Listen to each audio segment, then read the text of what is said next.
Make the love bigger than the fear. Always connecting back to what these practices have done for you, what they can do for others, and pat the shame or the fear on the back and say, thank you so much for trying to protect me.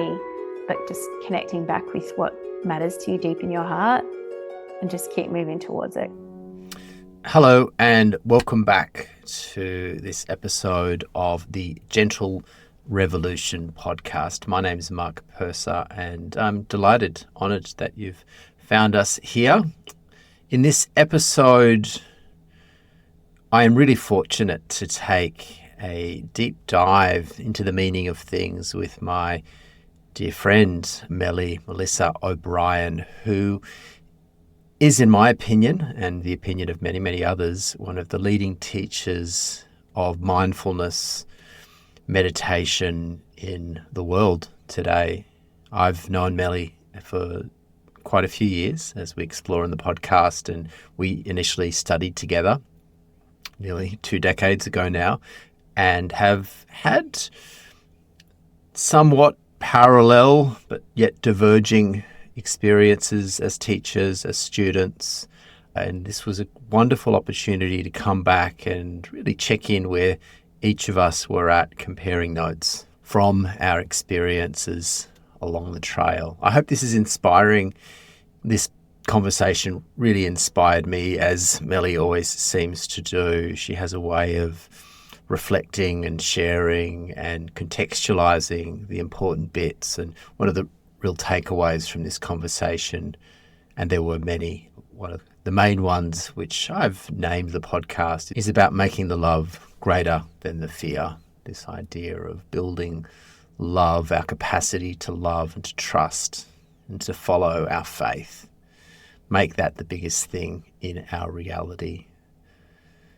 I hope you enjoy the podcast. As always, this podcast is sponsored by the Yogic Meditation Institute, which is a learning academy for sharing the wisdom of yogic meditation, yoga nidra, breath work. We run multiple courses throughout the year. We run a wonderful meditation and breathwork teacher training twice a year. The next enrollment will be in September of 2025. We also have in July, we've just opened the enrollments for Kundalini Tantra, which will be, I feel, one of the best courses we've ever done. It's going to be held in Bali over the space of 7 days, where we explore Kriya Yoga, advanced pranayama, breath work. I'll be joined by a dear friend, Shivam Rath, who is an amazing Nad yogi, a yogi of sound who works with classical Indian music to provide a tapestry of understanding. It's a tantric expression, a tantric art form where literally each of the notes within the scales are tuned to each chakra within our system. So bringing together Kriya Yoga, Nad Yoga, creativity, fun, and there'll be some higher learning. It is presented as a teacher training program, so there will be an academic component for those amongst you who are teachers and are wishing to expand your offerings. However, for anyone, it will just be an amazing opportunity to experience these high practices that have a profound capacity to change. If you're interested in that, check out the yogicmeditation.net website or the bambooyogabyron.com website, or just reach out via however you might find us, Instagram, etc. Now, for the podcast, welcome to Melli O'Brien.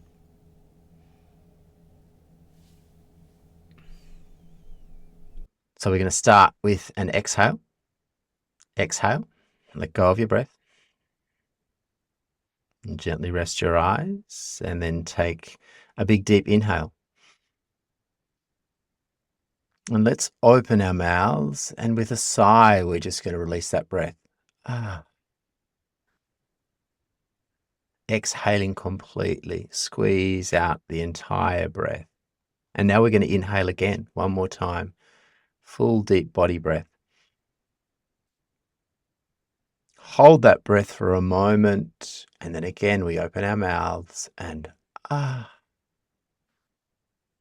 exhale, let it all out. One more time. full deep breath in.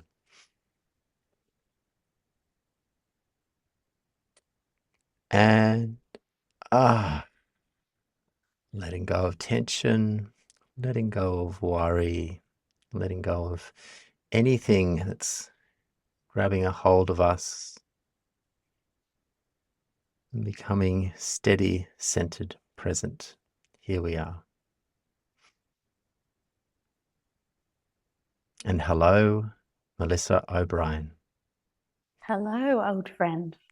Welcome to the Gentle Revolution podcast. I am honored, delighted, and I'm excited. I'm really excited to get to know you better, to talk to you more. I've known you for rather a long time now, and I think I know you fairly well, but you're an interesting human, Melli O'Brien, and I want to know more. It's lovely to be here. Yeah, it actually is it's a pretty special thing to be doing this with you because yeah, as you said, I don't even know how long we've known each other, but it's been it's been a long time. We come from the same yoga meditation lineage and yeah, we've known each other for a long time, but conversations like these maybe allow us to get to know each other a bit better. So. Yeah, it's interesting because you and I have walked a very similar path. I could date it. I think we've known each other for about 15 years. And although even then we were there was coherence in our journeys to get to that point, but we originally met through the Manly Yoga Centre where we were both working. And I was introduced to you. I was actually working on marketing at the Manly Yoga Centre, and you were running some workshops there. And I'm thinking a mindfulness morning tea. Yes? Sounds like something I would be doing. Yes, it was a I was running mindfulness all morning kinds of tea. interesting things at Manly Yoga. I had a lot of fun testing content and running classes and doing workshops there. It was that sort of place, wasn't it? It was a very cool, eclectic mix of offerings, which everything there had a deep root in tradition, but there was a great spark, particularly when we were there.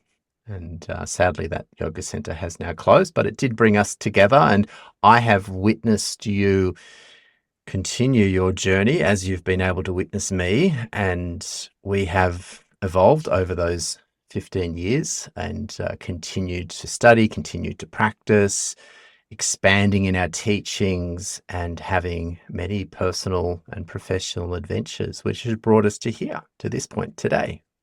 Yeah, it's actually pretty cool when you think about the whole history of all of that. It's actually really special that you're running this podcast on yoga and meditation, the Quiet Revolution, which I absolutely love that name. And I used that myself years ago when I was talking about when we were doing the Mindfulness Summit. And I really believe in that concept so deeply.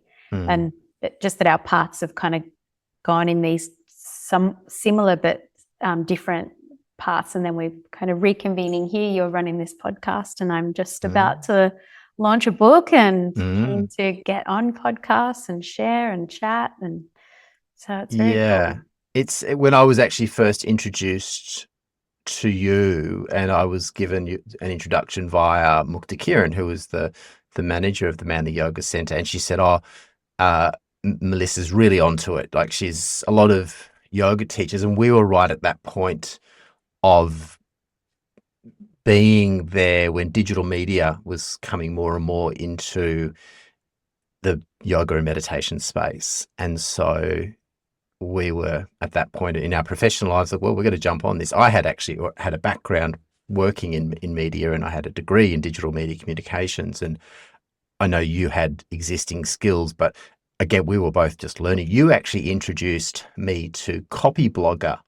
I don't know if you remember Copy Blogger, but it was quite revolutionary, the whole blogging world. And that really kicked me off into what has been a 15-year passion for writing blogs about, and for you too, right? Content marketing and creating content about this fascinating space that we work in. Yeah, absolutely. I think when I think about those times, Mukti Kiran was, maybe saying those things. What I think I perceived at that time is our industry was being, if you call it an industry, it's funny to use those words, but like was being disrupted. So the way that people were coming to learn meditation, coming to learn about mindfulness, and coming to learn about yoga was starting to change then. And you and I have both continuously adapted and adapted and adapted. And I think tried, yeah. we're doing the best we can. And that's not always easy, but it's an adventure for me. It's an adventure to adapt and pivot and change and keep sharing in different modalities. So yeah. It's cool. It's great to have comrades, right? Because look, a lot of people, if you do a look around who was teaching at Manly Yoga then and who was teaching at Mangrove then, and we had some amazing teachers who had written significant textbooks, who had been taught by the best and who had given the bulk of their life to studying and teaching yoga. A lot of them just couldn't keep up, and they're like, you know what?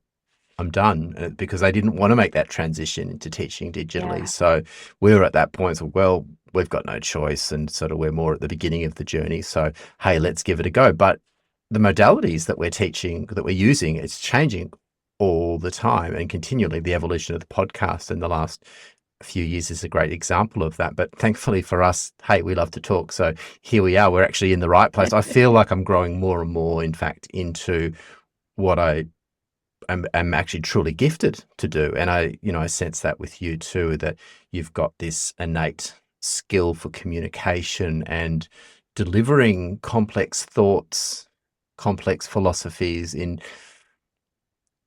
elegant ways that are digestible by the common folk, that make sense and are useful, pertinent. Yeah, thank you. It's do you know what, as I think about this, like I would be lying if I said that I just absolutely love continuously having things disrupted and having to adapt to podcasting and blogging and different mediums. So I think what keeps me going is it just like has its roots in my origin story, which is that I came to these teachings because I was desperate for help. I was, when I was 17 years old, I had depression, undiagnosed, but oh my God, did I have depression? We didn't really have, we weren't mental health aware like we are these days. I was going through it.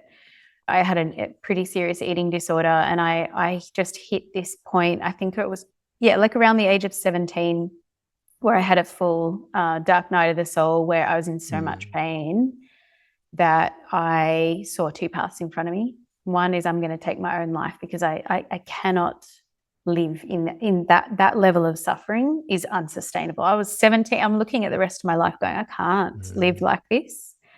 It's just too much to bear.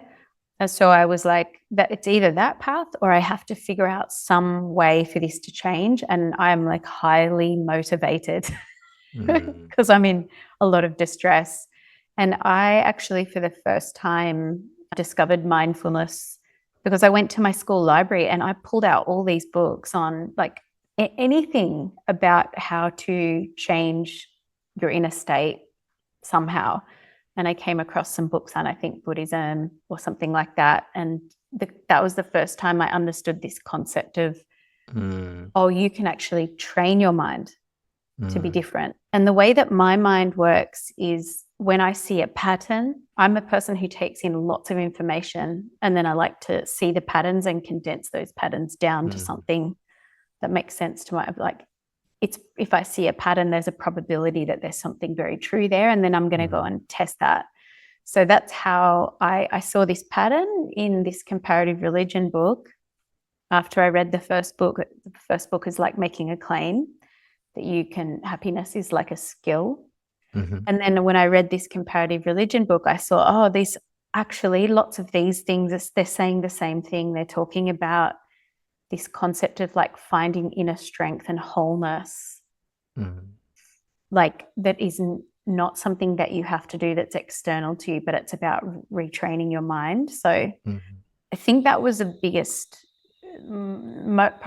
potentially the most life-changing moment of my life, because I had this realization, I like happiness is a skill, resilience is a skill, inner strength is a skill, which meant to me that just like riding a bike or any other skill, if someone gives me the right tools and I practice them, then change is going to be somewhat inevitable. You just have to follow the right steps and do them repeatedly. So long story short, I found a mindfulness course at that time, learned the skills, and I practiced my little heart out. And I went Your through big heart out. I gave it. I threw myself into this 100%. And what happened for me was a very, very rapid change. My eating disorder alleviated within 6 months. My depression alleviated within a year. Neither came back. And so all of that is to say that while I find it challenging sometimes to continually adapt, I'm very, very driven by a desire to share these tools with as many people as possible, because I think learning these skills is as important as learning to read or write. I think it's absolutely crazy that we're not learning skills to feel whole and to feel and to be wise in this world. Yeah. Like humans, when we don't have these skills, we do all kinds of things in the world, but a lot of them lack wisdom and come from an internal sense of lack, trying to prove ourselves and like a whole bunch of unskillful stuff happens. And look, that's the whole theme of this podcast is I've often reflected on a desire to change the world, and you don't have to look too far to see discord. Scary shit is going on in the world constantly, and it's being run by crazy people who don't have those basic skills, what we talk about, vairagya, just to be able to detach, mindfulness, being able to separate ourselves from our opinions and our burning desires to have more, greed, this simple shit that you can actually learn to transcend it. Economically, we could do so much for ourselves just by teaching people how to let go of that hunger to just have more and more all the time, because they think that that's what they need to, in fact, be happy. And through practice, we can learn to treasure simplicity. And humans, I do squarely believe, and the teachings are very clear, that we do have the capacity to be happy without a lot. Humanity as a whole needs to make that leap, and we need to start young. I mean, as you suggested, we were given none of this, and I was the same 16, 17, and rapidly heading towards the edge of a cliff. And I got really close to the edge of that cliff. You know, it was a metaphorical cliff, but maybe it wasn't. You know, maybe there was a real cliff. I found myself standing on the edges of cliffs. And you know, you and I both spent time in Manly and Sydney. I, in fact, grew up in Manly, and I've got a few friends who've, you know, jumped off the cliffs there who didn't make it. And I really consider myself to be lucky that we just landed in a good place, and that there was tooling and teaching available to furnish us with those skills that helped us navigate a clear path through the quandary, through the mess. And here we are. Here we are. What happened for you, Mark? What happened? You know, I'm like, you know, I found the books in the library, and then I was lucky. I mean, really lucky that there was a mindfulness course running where I was. What was it for you that you were able to find as a resource there? Well, okay, you mentioned comparative religions. That popped up. I was actually educated by Jesuits who, for the most part, were hard-ass bastards, but there were a few who were actually very well educated, and I had a subject on comparative religions with a Jesuit priest which really opened my mind, and it was like, wow. I grew up in the Catholic Church. I literally went to church every single Sunday of my life from pretty much the week I was born until the age of about 18, where I was just like, okay, I'm done. I can't do this anymore. And I walked away quite intentionally, consciously, and I had actually got a lot, and I realized later I had received a lot. I loved the singing. I loved that connection to presence. There was something there. I mean, like in all spiritual traditions, there's a lot of hypocrisy, and particularly with the Catholic Church, there's a lot of problems, but it definitely it lit a candle within me. I also spent a lot of time in nature growing up. I was really lucky to be able to spend a lot of time in the bush and connect to divinity through that natural space. And so there was this innate curiosity, but coupled with that was a lot of anxiety, uncertainty, emotional instability. I mean, there was drugs, there was crazy drinking, there was really erratic behavior coming from me. And I got to about 18, 19, 20, and my first sort of real teaching was through Qigong. I had a friend of mine when his auntie was a Qigong teacher. So I got introduced to Qigong, the kindred practice of Tai Chi, Kung Fu. And it's tantra. It's essentially tantra. And through that, I think, and then I was working in a newspaper actually, and a couple of ladies I worked with introduced me to yoga, and I was really into surfing as well. So I wanted to get physically better at surfing, and I went and practiced yoga in a bunch of different traditions, physical yoga, hatha yoga, vinyasa, and Ashtanga vinyasa particularly. I threw myself in, and that from about the age of 21, I really threw myself into that, which was amazing and transformative on a lot of levels, but it didn't quite fix my emotional dysregulation, and I was still very up and down. And it wasn't until significant relationship breakup, probably 10 years later, that I ended up with a therapist, a psychologist by the name of Radha Nicholson. I ended up being recommended to her as a psychologist, and I didn't know anything about meditation at that point. I just got lucky, and I'd been seeing her weekly for a couple of years, and she had a beautiful house in Bangalore, and she just had an elegance, still has an elegance about her. And I used to sit there and she'd make me lovely tea, beautiful cups of tea, and I'd talk about all my problems, and she so patiently listened to all my problems. And eventually we just kind of ran out of stuff to talk about. And she just, like, literally after seeing me for 2 years, she's like, "Have you thought about meditation, Mark?" I brought it up. It's like, I think I need something more. It's like, and I started asking her, and the whole time, I didn't know who she was. I didn't know that she was one of Australia's leading meditation teachers, and she never pushed that upon me. It just sort of came to the point. So I started studying with her, which I loved, and also through the Goenka tradition. I studied Vipassana through the Goenka tradition, but then I found I'd heard about mangrove actually. There's a guy in Byron by the name of Eric Adams who had this very cool place called the Funky Forest where they did meditation fasting retreats, and I went and did a fasting retreat up there. And he mentioned that he'd been at Mangrove for a Christmas or sort of New Year's celebration. I thought, oh, that place sounds cool. And a few months after that, I had a bit of a breakdown, and I was like, you know what, I need something more. And I ended up just jumping in my car, just calling Mangrove on the way. I'm so, can I come and stay? And they're like, sure, okay, you're not too crazy, are you? And yeah, I was able to remain functional for periods of time. And that was at about 2010. So about 15 years ago now, I ended up at Mangrove and did a couple of lengthy stints there, staying there as a resident, moved back to Sydney, back to Manly, where I was from originally, my parents were, and I started studying the Diploma of Yogic Studies that they offered there. And that just brought it all together for me, this love of asana, physical practice, hatha yoga, and the spiritual and intellectual inquiry that I so needed. I needed that. That needs to be part of my practice. I realized that's not the same for everybody. Like a lot of people, a lot of hatha yogis I know are just really happy to keep things simple. But it seems for people like you and I, we need answers, right?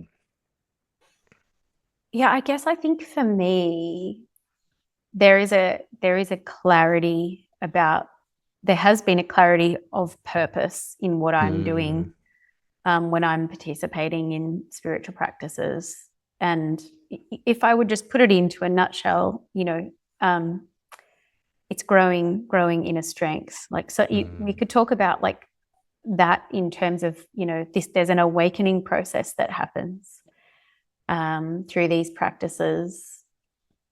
But essentially for me, like underneath that, there's this fundamental thing of like becoming, like realizing more of my potential, feeling more whole, being more connected to peace. Like I kind of put all that under this umbrella of just like growing my inner strength, becoming more of who I really am. It's sort of like the layers of mental, emotional guff but I still have plenty of, by the way. But, you know, I Sure. just Yeah. I learned to relate to all of that with much more love and acceptance and awareness, and a little bit more skillfulness than in the past. But yeah, I'm pretty clear on that. That's what I'm up to, and that's what I'm really up to when I share as well. I'm like really wanting to help people unlock their inner strength.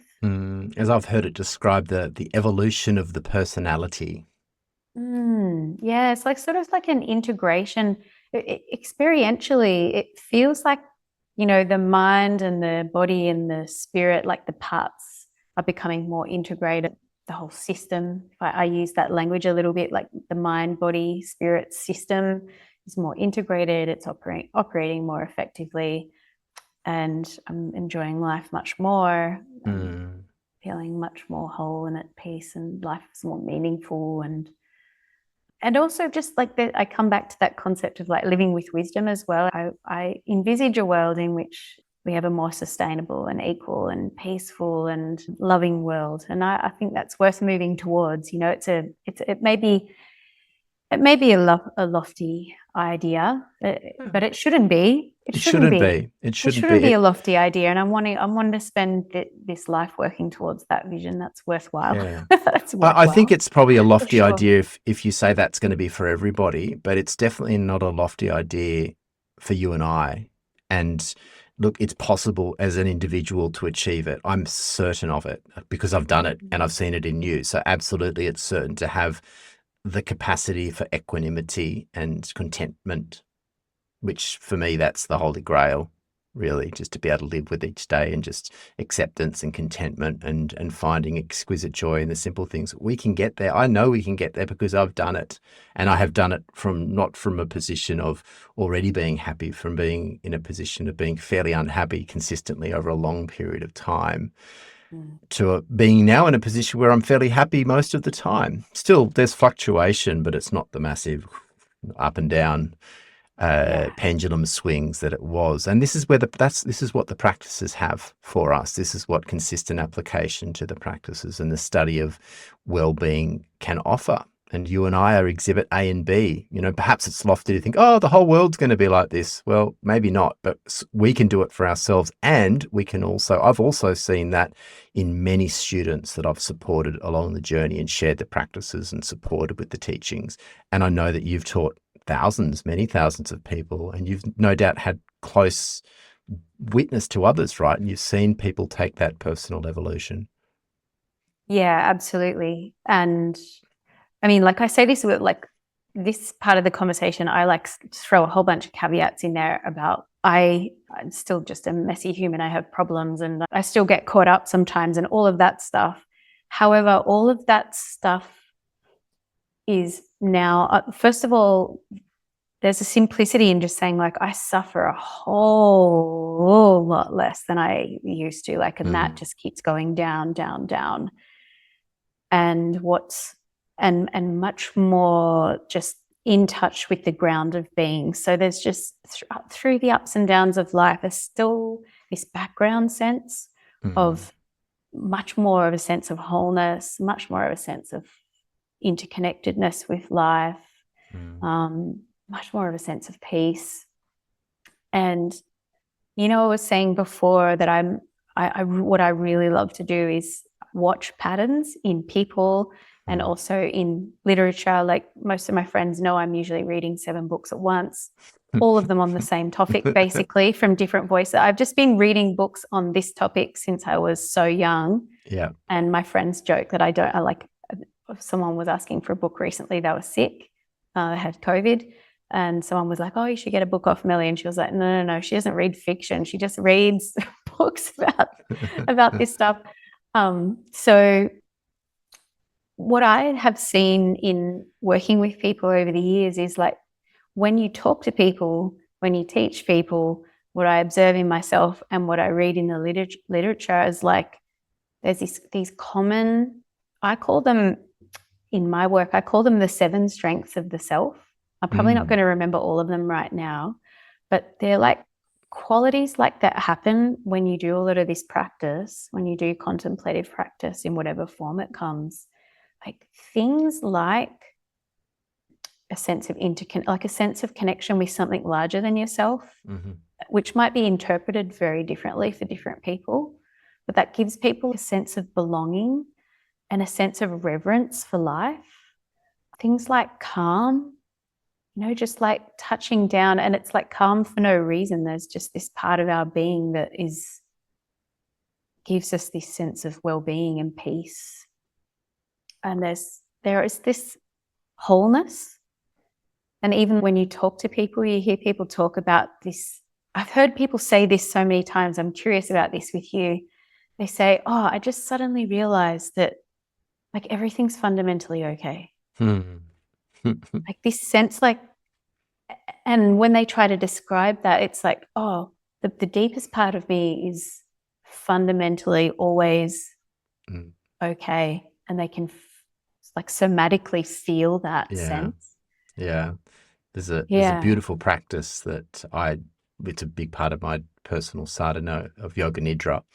And I practice yoga nidra at least a few times a week and have done for a long period of time. And I deal with certain levels of anxiety fairly consistently, which I think is okay. It's not catastrophic. And I do feel that during my days, which are busy, things start to wind up sometimes, and I can get snappy or anxious or whatever it is. And I do find the yoga nidra practice, which is essentially it's doing a reset of the dopamine pathways. And I come out of that, and because it's so sudden, there's this experience of just deep, deep, total relaxation. I realize that anxious feeling where things are not okay, that's an illusion. That's caused by this buildup of anxiety and the overclocked mind, which is just grabbing onto 10 million things at once and trying to find solutions to all the problems. And if I can let go of all that, which we can, I can have that reconnect to that space that you referred to where everything is okay. And I might not be able to live there all the time, but it's a touchstone. If I can go back there and visit that with some sort of regularity, that I know that there is a space, my safe space, where I can get to and remind myself, which is actually the primordial truth, that everything is okay. Yeah. That everything is okay. I really resonate with that. That's my experience too, in terms of like, I don't live in a constant state of bliss or like a total sense of, I'm just always in touch with that state and I handle everything perfectly. It's more like my access to that is fast. When I catch myself, and I think we all have like an Achilles heel. Yours might be anxiety and mine's shame. My conditioning is such that I can feel bad about almost anything that can happen in this world. Like anything that happens, I can find my mind, my conditioning can find a way. Yeah. Yes, and find a way that's just like I can do it. My mind is really good at doing like you're a bad self story out of almost anything. That used to be totally debilitating. And I would not have achieved much in life if I had have stayed stuck in that one. But I'm pretty quick at responding to it. What I think a lot of this path teaches you, and I'm curious if this is kind of what your experience is too, by the sounds of it, is when I catch myself, I've got pretty quick access to the place inside of me that's bigger and stronger and more loving and wise than that part that's activated.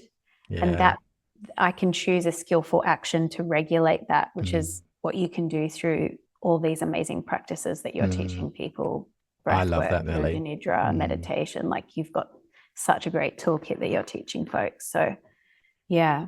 Yeah, look, a couple of things I want to pick up on then is the first thing is that you're noticing it. So we've got our story. As you said, yours is shame. Mine's anxiety, probably other things too. But let's just frame it as those two. I got other things too. That's just I got other we all things do. too. We all, and that's hey, we do. Like this isn't the process of completely letting go of shame and anxiety. I'm sorry, that's not what we've signed up for. What we have signed up for, and it seems like that's where you've got to, is this capacity to, hey, that is my thing. I know that's my thing. That's one of my things, and I know I can see it. It's a familiarity because I've sat there with that. I haven't suppressed it. I haven't pushed it away. I've had the capacity to sit there with practice for periods of time and really look at, what does shame look like in my life? What does anxiety look like in my life? How does it show up? and I can see it as it rises. I can look at it, I can notice it, I can name it. And then what do I do? What do I do when life gets, for me, when life gets busy, when life gets complex, when anxiety starts to build? What do I do? What are my patterns? My pattern used to be to drink. That's what I would do. I'd drink more. I would ignore things. I would ignore problems. I would go out and party or, just suppress. Now my pattern is to practice more, to reach out Mm, for help. And another pattern is to call people, really skillful people, and go, hey, you know what? I need to talk this through. And I'm really yeah. grateful to have people in my life who I can do that with. Okay, I need to really up my level of practice. And that's, for me, they're the telling signs when you've got this. Is like you're not going to transcend problems. That's just not what this practice is about. But what you No, can I do like. is change your responses. Absolutely. There you go. That's the like nutshell of it. There's like such a thing as spiritual perfectionism, I think, where you have this, Mm, and this is usually at this when we start the path, we have this idea that we're going to use these tools to escape all of the pain and messiness and perfect ourselves and everything's going to be okay. And at some point of maturity on the path, you realize that it's about finding peace in the middle of it all. mm.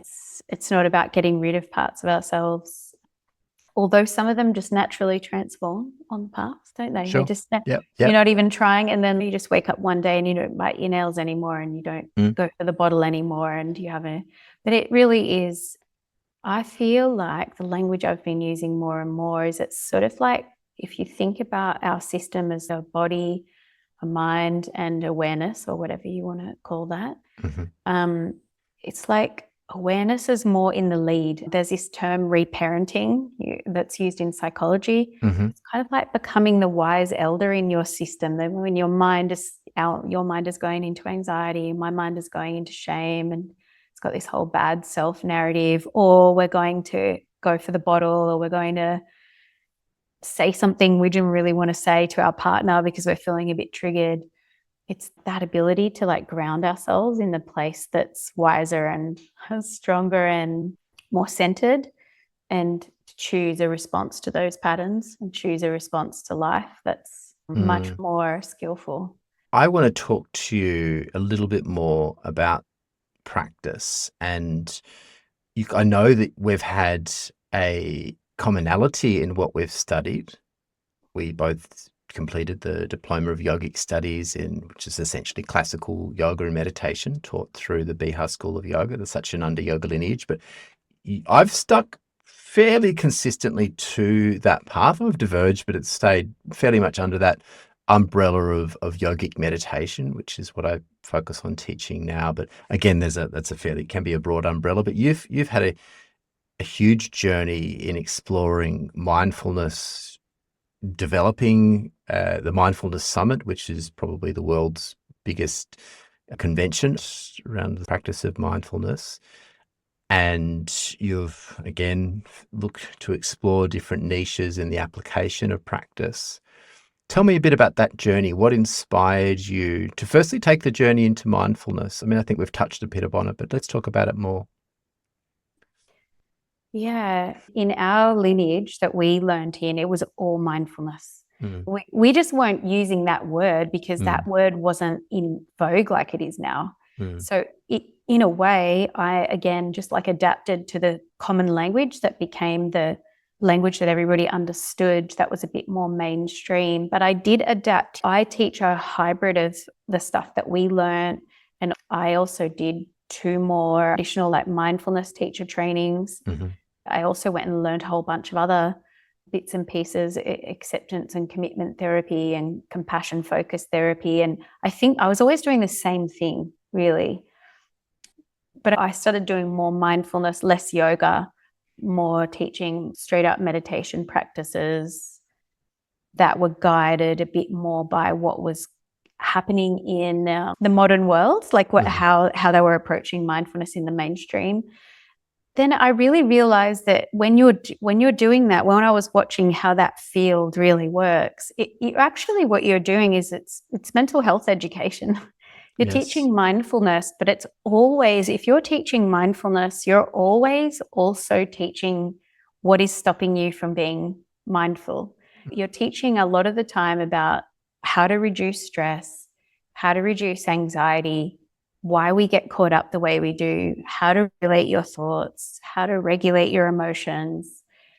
I just began to branch more and more into that, really. And when I co-founded mindfulness.com, my job was to kind of give short coaching on some aspect of how our minds work, or how to have healthier relationships, or how to handle stress better. And over time, circling back to, I think, what you said at the start here, is that it more and more became my job to try to explain big concepts in small, condensed ways with practical takeaways for people.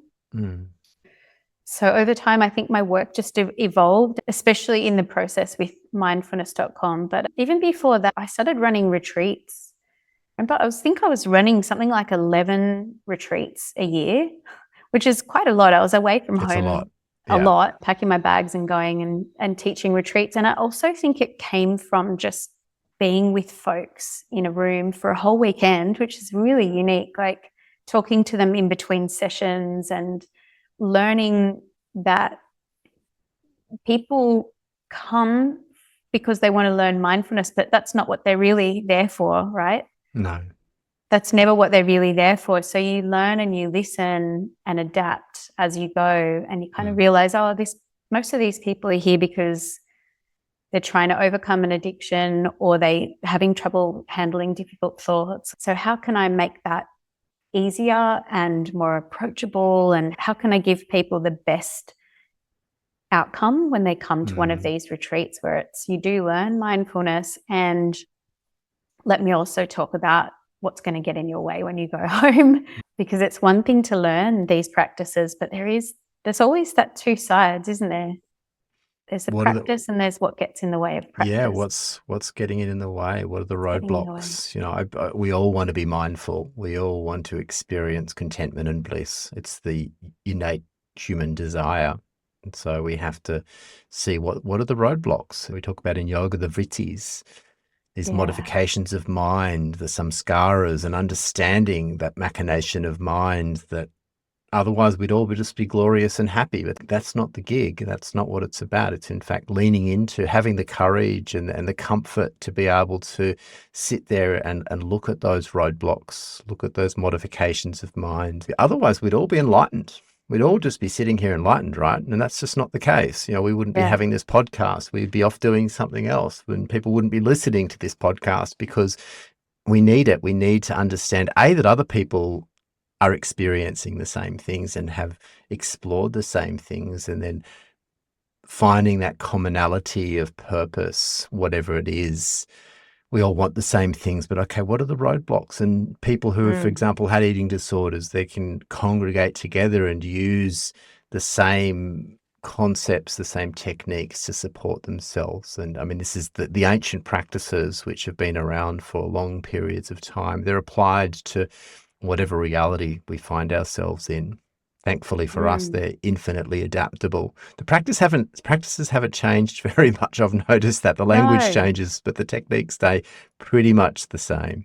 And that's good news, isn't it? That's such good news. Even when we're talking about, when I'm talking about maybe adapting the language to the modern times, but then when you kind of circle back and go, actually, the modifications, like this was all here in yoga. I'm just kind of changing my language a little bit to suit the audience that I'm speaking to. But I think that is such good news, that not only have these modifications of mind, as you call them, not only have they been known forever, like they've been known, the blocks have been known for as long as I think written record has been around, and the practices that help have been pretty much the same, and not only through time but cross cultures. That's such good news. There's something that doesn't change here that we can rely on. And that is so beautiful. There's something about human nature that has never changed. That's always been the Yeah, same. it's so comforting. And look, if you look at the Yoga Sutras, the Patanjali Yoga Sutras, which is the original text on yogic psychology, it's derived out of Sankhya philosophy, which is the study of mind. They're talking about vritti, the disturbances. They're talking about patterns of consciousness, patterns of thinking, blockages, and they're the same. They're the same. It's attachment, it's fear, it's aversion, it's lust and desire. The same things. And this is a 2,500-year-old text, and it's relying on teachings which are older than that. The same stuff.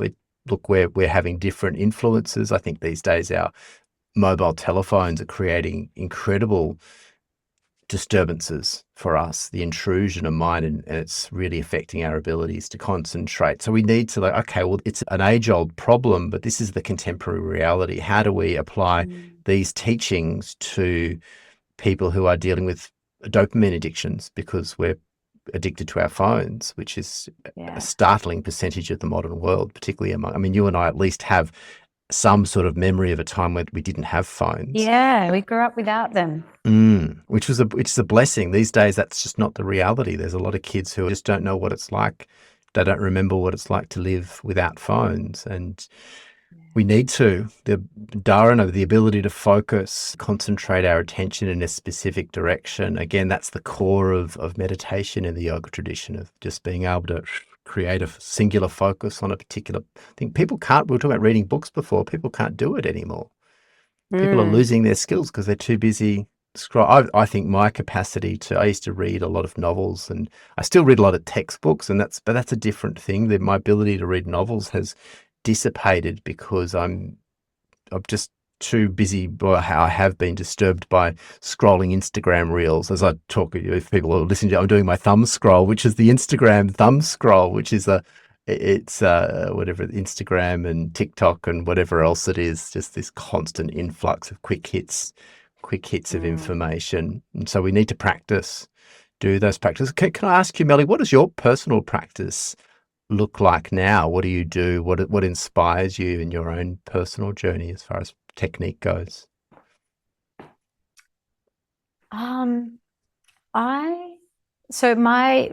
I've been doing a similar structure to start my day for as long as I can actually remember. I don't even know how long I've had this habit, but my ideal is that the first 2 hours of my day is for my mind and body. Mind always first. So I do some kind of meditation first, and then I do exercise.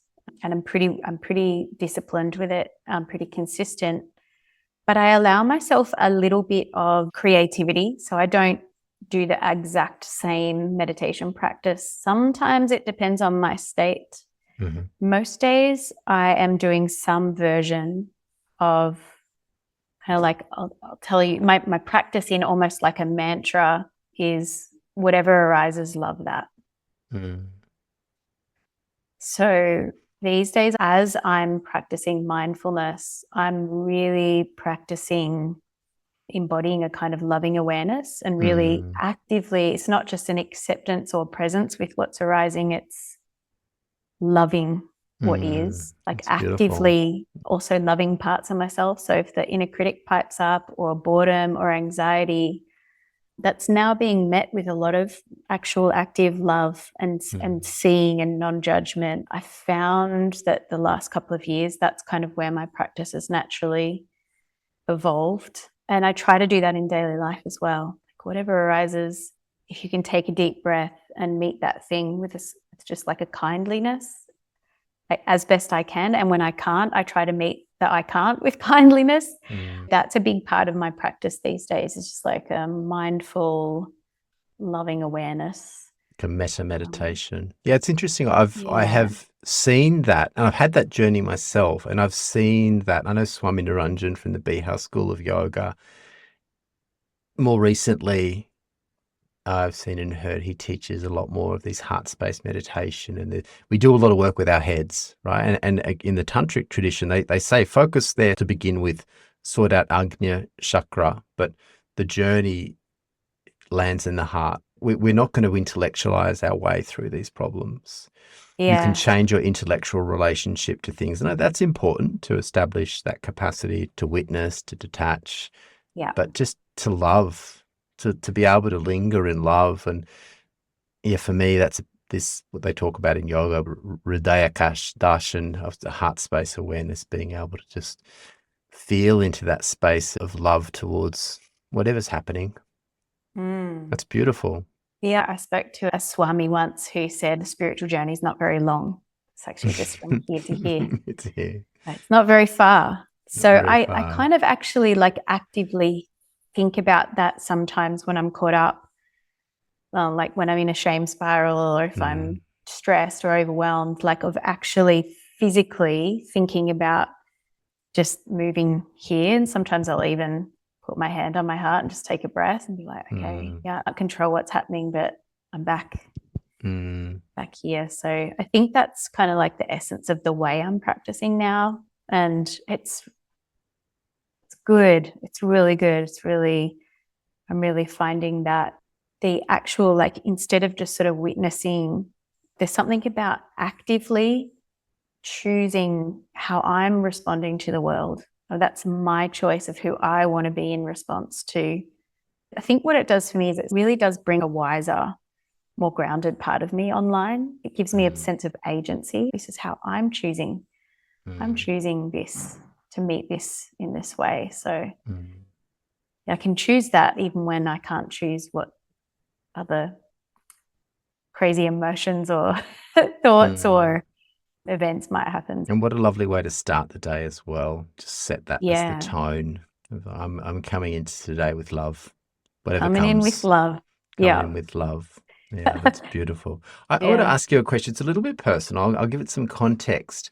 Have you ever had challenges with an experience of feeling of worthiness or unworthiness? And this is, just let me give it some context. I know that I have a lot of teachers, my students and other teachers who are at varying stages in their own journeys who listen to this podcast. And I think most teachers have that experience of like, oh, I'm not worthy. Who am I to particularly be teaching meditation? That should be taught by the sages, the saints. And it's interesting with you. I've seen somebody who, and you mentioned before shame, and that you've given so much of your life to becoming extraordinary at it. You know, you weren't just going to be an average teacher if you were going to do it. It was going to be a sense of it needed to be the best it could possibly be. And I wonder if any of that was underpinned by a feeling of unworthiness. Of actually, I'm not worthy to do this, so I really need to be really, really good. I love this question. I love this question also for any budding teachers that can be listening as well. So yeah, like for me, like shame, when I say shame is like my thing that catches me the most, that is the feeling of unworthiness. By definition, that is where my mind loves to go there. So it's interesting to ask that at this point in our conversation as well, though, because when I spend time connecting to to love and to what matters to me and to what I'm trying to do in the world, and what I essentially do is I make that bigger than that voice in my head. Yeah, like when I hear that voice in my head and it's like, you can't do this. Who the hell do you think you are writing a book? Who do you think you are teaching this stuff? You don't have it together. Like what kind of nerve do you have? Yeah. And I have always had this fear from day one of doing this work. I notice that a lot comes up for me around like fearing the things other people are going to project onto me. I'm like never going to live up to that stuff. You know what I mean? I eat chocolate. I have a glass of wine. I drink coffee. I make mistakes. I'm a messy human. And I worry about that. I'm like, I don't want people's projections. So I have a lot of like junk around worthiness. And I will say there's probably an element of truth in that. Someone with that patterning, like I went through stuff when I was younger that gave me a lot of that feeling of insecurity and shame. And I think what I understand now about myself is I was kind of collapsing under the weight of that. And then this other part of me came online that kind of protected me from that a little bit. And it was this part of me that I call the driver. That's just like, oh, you are not going to take me down. Like I'm going to like just grit and drive.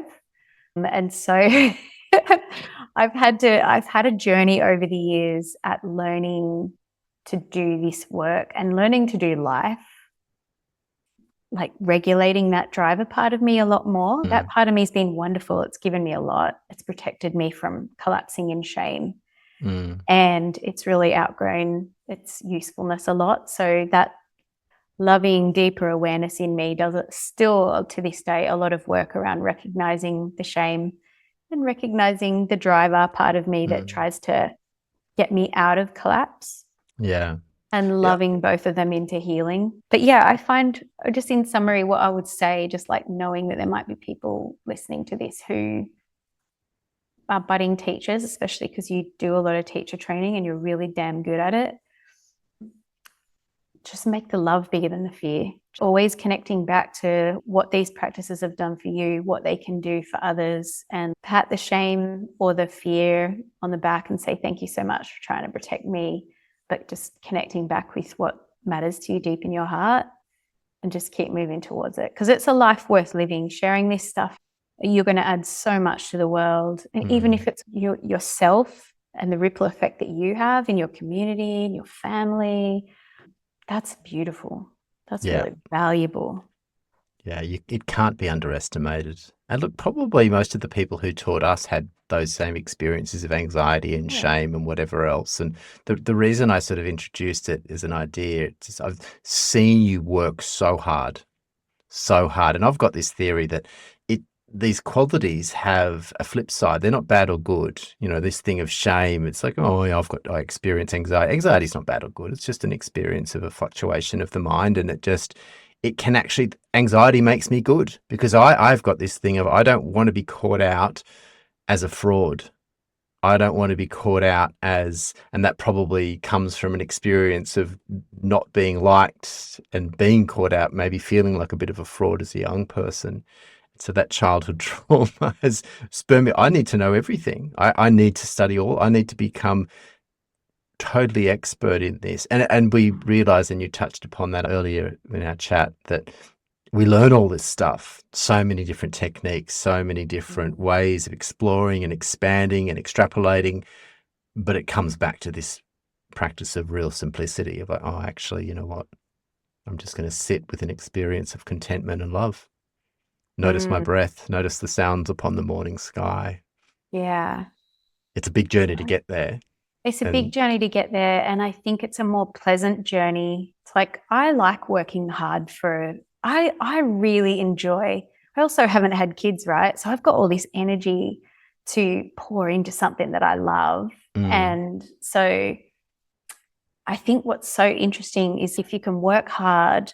I also think it's not just your anxiety that makes you such a good teacher. I think you really care about getting it right. And that's why you're so meticulous and well researched. And like the way that you do what you do is you care about it. And that's why you do a good job about it. So it's like sometimes it's partially a little bit of anxiety, but I think you can't run on that for too long because you just burn out. It gives us a little trigger. It keeps me coming back to it. But look, the thing that burns stronger than anything, it's my sankalpa, which is fueled by a deep love of practice because of my experience. Because I had this transformative experience, as you had that transformative experience. It's gratitude of like, wow, I was so fortunate, so lucky to stumble into this room and find this practice. I could have stumbled into so many other rooms. And as I mentioned before, I've got a lot of dead friends. They didn't get that good fortune to stumble into the room that I stumbled into. And whatever it is, divine providence, luck, or maybe it was a little bit of calculation, I don't know, whatever it was, we found ourselves in a situation where we were able to connect with practice, with lineage, have that transformative journey. And it's like, wow, there's a gratitude there and there's good fortune. And then that, I think, sparks that desire. We have an obligation to pass it forward.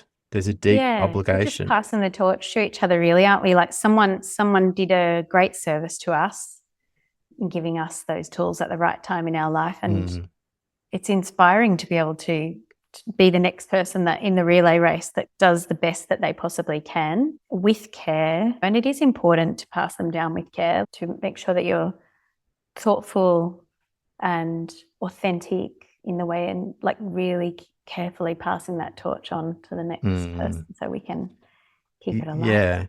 Yeah. Keep that light burning. Keep that fire burning. I love the relay analogy because that's sort of what it is. It's like, oh, someone's passing the torch. A lot of our teachers retired pretty much at the time that we started teaching. So I was like, oh, okay, well, I guess it's on us now. I remember one of their teachers talking to us, all right, get out there. It's time. Yeah. Oh, but Yeah. I'm like, no, it's time. You need Yeah. to. And, there'll probably come a time where we start. And that's why with my teacher training students, I'm like, no, you get out there, you teach. Yeah. And look, it could be so many different things. I remember one of my teachers talking about just simple belly breathing as this wonderful tool to help us shift into parasympathetic. I think it was Swami Shankadev, and he would just talk about the simple belly breath of just returning back to that. If we could teach one practice to the whole world, people are, breathing up into their thorax and hyperventilating and cultivating an Going into anxious fight or flight all the fight or time. flight. And just Yeah. that simple practice of bringing the breath down into the diaphragm, into the belly, it's incredibly transformative. Anyone can teach that to anyone. I can teach that to anyone in about 5 minutes, and then they could teach that to somebody and go, hey, let's just practice belly breathing together. That's all it needs to be. Let's just bring ourselves into regulation as a group, and anyone can. And maybe that's where your journey as a teacher begins and ends. And look, that's enough. If that's all it needs to be, if that's the ripple effect that goes out into the world, that's awesome. Look, maybe some people out there are going to be writing books and running big courses and doing all the things. That's awesome too. That space needs good people in it too. There are so many ways forward, but the world most definitely needs its teachers. It needs teachers of this stuff out there as the ambassadors for peace, as the ambassadors for Shanti. Yeah, I love that. Mm. Yeah. Yeah, together. Yeah. So can I ask, Melli, and look, we've got another podcast chat scheduled very soon. We're sort of coming towards the end of this conversation, and we are going to have another talk. You have, as you've pointed towards, a book coming out very, very soon. So you Yeah. and I are going to lean into that. Can we just maybe just have a little nibble about what that book is about, just a little taster for what is to come within the book and within our next podcast? Yeah. The book name is Deep Resilience. And the book kind of maps out this process that I developed over the last, I don't know how many years. When I think about it, I don't know where it started or stopped, but the last 5 years, I've definitely been working on this particular framework. And it's basically for staying present and wise and loving when we're going through the hard times, because that's where, for most of us, it gets hard to stay present, to stay mindful, to stay grounded in what's deepest and truest and best in us when things go wrong, when life gets tough, when stress is high. So I went through some really stressful times in the last 7 years. It's kind of like one of those one thing after another scenarios. I found myself sitting on my balcony one day feeling like I had this actual thought, I think I'm a mental health educator and I feel like I'm on the brink of a breakdown. And then I got curious about that. So this is kind of like the response, like that's my shame stuff, right? It's like, oh, you're a bad person, you're not good enough. But I responded to that with curiosity and was like, well, interesting. Like, well, you are a mental health educator and this is happening. So how did you get here? And how do other people get here? If you could deconstruct that, tease that apart and find the path in, find the path out, practice it, develop it, look up the research. I tested it and I've been using it for lots and lots of people now. So I've taken lots and lots of participants through this process called the Deep Resilience Method.